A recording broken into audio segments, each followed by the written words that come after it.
Hello class, in this short video I will talk about how to override the equals method from the object class.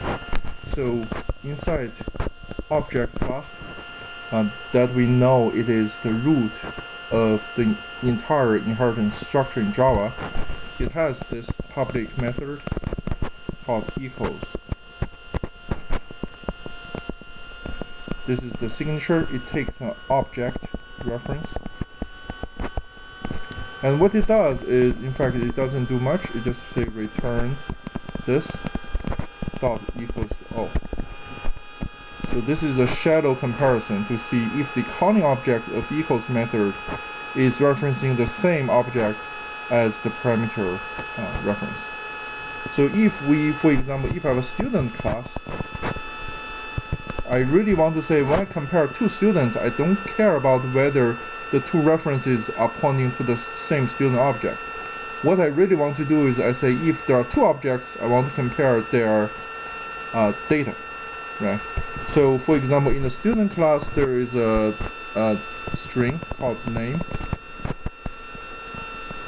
and there is there's a double called GPA. And I want to write the equals method for student class. So how should I do it? If you want to override the equals method, then the method signature has to be exactly the same. So this is the signature that you should write for the student class for the equals method. It should take an object reference, not a student reference. This is kind of the first thing you have to be careful. And then, so how do I compare the data? One thing that we want to avoid is if you pass me anything like a reference, because object is very general. This object reference is very general. So O basically can point to any object in Java, right? So O can point to a string object, O can point to a student object, O can point to anything, because it's the parent of everything that exists in Java. So it is possible that someone will try to use your equals method from student like this. So if there is a student s, so dot equals, instead of passing in a student reference and say, I'll give you a string. If you have something like this, your method shouldn't even try to compare anything else, because the type of the reference on the left side and this parameter reference, they are of totally different types. If this is the case, you should simply return false. Right, so what we want to do is we in general have this clause that we didn't get a chance to talk about. This is called instance of. O instance of student. What this clause does is to say, if this reference that you gave me is pointing to a student object, otherwise I don't want to compare anything, I'll just return false. So this is the instance of. We'll come back to this later on in the quarter, but this is in general what you want to write. O is the instance of the class you are overriding equals for. So if indeed this reference is pointing to a student object, then you need to compare the data.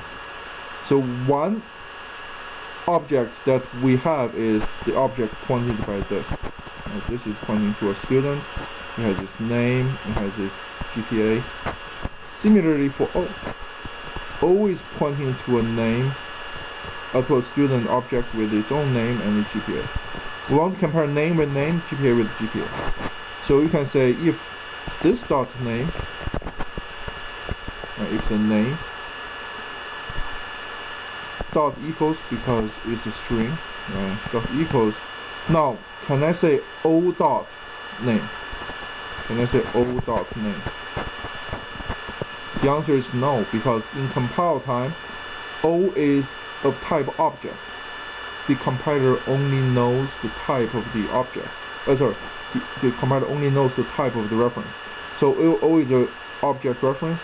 So it's actually going to go to the object class to look for this name variable. It doesn't exist in there.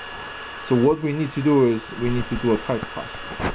We need to do basically typecast O into a student before you can access the name or GPA. So in here, this structure is a little bit complicated. So student typecast O into student, and because dot operator has a higher precedence, so we need to parameterize again dot name. Right. So if the name are the same, and then inside here you can compare GPA, this dot GPA, because GPA is a double, so you can simply use double equals to. This dot GPA equals to O dot GPA. Again, you have to do the typecast. Double equals to typecast O into student, and then do the GPA. If this is also the case, so if the name is the same, if the GPA is also the same, you return true. The two data, they are exactly the same. And you close the bracket, and now this is the matching bracket. So if they are the same, otherwise I'll just return false.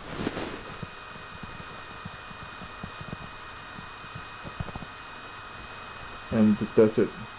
So you close it, and you finish overriding the equals method. In our PA, you are supposed to override the equals method for the game state class.